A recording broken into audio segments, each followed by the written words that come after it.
Have you ever spent months preparing for something only to have it fall apart at the very last minute? I recently had that experience. I've been working on this game, Terminal Bore, for the past 6 months, and the major deadline on my calendar was the Steam Next Fest this February. February 24th, I was going to release a demo build of my game to the world, and I was finally going to tell all of you that, hey, you can go play it. It's a real thing now. So I had this small issue where I needed a demo store page. That's now a requirement on Steam. So there's a separate page for the demo, and you can actually turn it off. I wasn't even going to use this feature, but I needed a store page anyways, even if I wasn't going to use it. Steam wants you to review it. So I published this, I sent it to them like 2 weeks before the event, and I had a small thing I need to fix. I fixed it. I sent a response back to the help message, said, "Hey, sorry, this is fixed. Go check it out." And it sat in their queue for 10 days. Nobody touched it. I started looking around and realized there's a button somewhere you have to click that says resubmit for review. And because I didn't click that and instead I had sent a message, I didn't get my store page reviewed in time. So I had to cancel the Steam Next Fest right before the event, and I was not able to participate. And I did release the demo later in the week, though. So I wanted to show Terminal Bore in its current state. This is a playable demo on Steam right now. I will have a link for it. And ultimately, this means I'm going to get 4 more months on this game, which it does need. It is not fully complete yet. So I'm going to be releasing this sometime after the June Next Fest. I still really want to participate in one of these events. This is a great way to get my game in front of other people. But yeah, my game was signed up for this one, and then I had to pull out at the last minute. And that's just sometimes that's how it goes, I click the wrong button, and next thing you know, I don't have a game demo out. I'm not participating in this thing.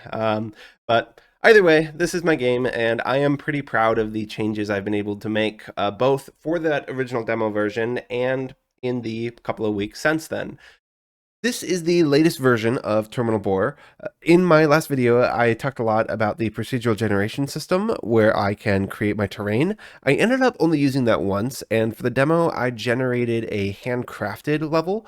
The reason for that is the major component in this game is the upgrade system, and I realized if I am procedurally generating a level and I'm not careful, I can actually create a situation where you just can't leave the starting area at all. So let me demonstrate this. This is the core game loop of the game where you're going to be mining these resources. And if I try to dig straight down, you'll see that I am blocked. This is essentially a boulder for me. However, if I go through and upgrade my mining vessel, I can then mine it. That is one of the major components of this game is you are going to be upgrading your drill to be able to mine the harder rocks. So if I purchase a aluminum drill upgrade, I now have the level 2 drill and I can mine this next level of rock. So this now went from an obstacle to a mineral. And a major thing that I'm going to continue to work on is the whole upgrade system. You'll see here I have a couple of locked buttons down here. These are indicating progress on the demo, saying, hey, there's more to the game available than you can play right now. But as you may have guessed, these don't actually do anything. There is actually no more to the game. And that's because all of this took me about a week to put in, right up against the deadline. I actually had, in my original plan for this game, I had the tentative story was going to be that you were stranded here. So this was like a passenger vessel, and you crash landed, and you have to, mine resources to repair it. But I realized that story was going to limit the gameplay because I really like the idea of you being able to sell ores off world, maybe through like a teleporter portal. And if you can do that, why can't you just escape?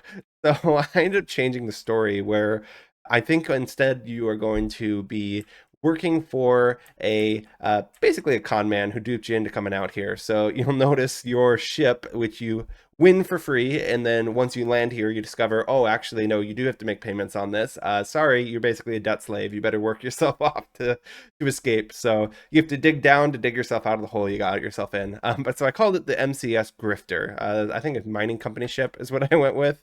So yes, as you are here on the grifter that you got for free, you're realizing this is basically a multi-level marketing scheme, and you're the fool. So I think it'll make for a much more dynamic story where I can really go into some fun details about interactions between you and other miners, and have some side mechanics. If any of you are really interested in metallurgy, I did have one person pointed out, hey, this austenite is not actually an ore, this is a phase of steel. And that is correct. There are 4 steel phases in here, which are being treated as individual ores. And I think it'd be really funny if you could then unlock a alchemy upgrade to transmute between them. And of course, you can sell the last one for the highest price. So suddenly your austenite becomes as valuable as your martensite, was I think the one I did that's the most valuable.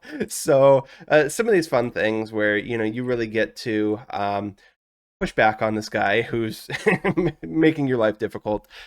So it actually took me a little bit of time to get this video out, but this is the second update on this game now. So this isn't the first version of the demo, this is version 2. I'm trying to get these out bi-weekly, and you'll notice I spent a lot of time working on this dashboard up here. So this is a little bit better textured and a little better art than anything else. And this is, if not a final version, at least a very close to final, semi-final version of what that dashboard is going to look like. All of these indicators and lights, you see they illuminate things. So this is the rest of the dashboard is glowing, and all of this are just fancy tricks I'm doing in 2D. Fun thing with that, I'm probably going to dive into the whole pipeline in another video, but I have a bunch of 3D models I'm using for all of these. So I can save, there's a capture viewports button over here, and when I click that, it will save this to a sprite. So this is my button shroud, albedo, and normal map textures. And so see if I have a little more complicated one like the player ship, which, this doesn't look great, but it is a good enough 3D model. And I actually made this in engineering software. This is Onshape, but I was able to align it with a grid to make something that would work in a tile set, and kind of hack together a super quick player ship. But then I get to pass it through this pipeline, which takes it from not looking great in 3D to now it is a 2D shape. And so I was able to tweak it a little bit more. And this is my normal map. I have a actual PNG of the whole ship, but I cut it up to make it into a tile set, which is smaller. So I can just actually pull in the image here to swap between the normal map or the albedo texture.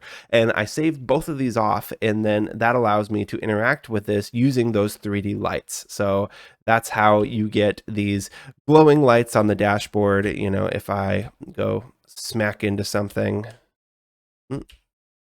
hard to hurt yourself when you're trying to.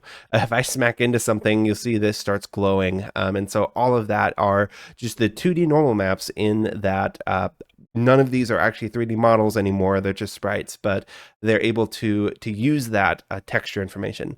And so that's really fun. I'm able to, when I reconstruct this ship, you'll see I can toggle on and off my sun, moon, and stars, and this will give me a super simple day-night cycle. So I don't have any animations, but in theory I could if I wanted to, because these point lights representing the sun, they can be moved around, and those shadows do actually move, and all of this stuff works in this 2D space. You're able to get a approximation of 3D, and I really like this look. I think of like old games like Command and Conquer that would use those 3D models in this kind of way. So I'm really happy with just this whole concept of being able to take 3D images and convert them down into 2D and then use them in that 3D way. And I'm going to keep exploring that as I continue on the game. But so yeah, that is the major update on this game.